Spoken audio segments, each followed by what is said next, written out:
День добрый, есть вот такая вот Nexia на продажу, 12 год, и есть у нее болячка, гниют у нее двери по низу. Вот, мы переварили, варили, так вот кусок просто отрезали, и новый варивали, завальцовывали, покрыли антигравием. Можно заказать ремставку, но они стоят на Авито там по 2000 за дверь. Слишком дорого. Просто взяли оцинковку металл. Вот шовчик надо еще обработать.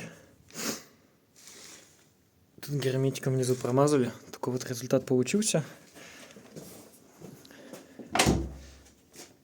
Вот. Что скажете?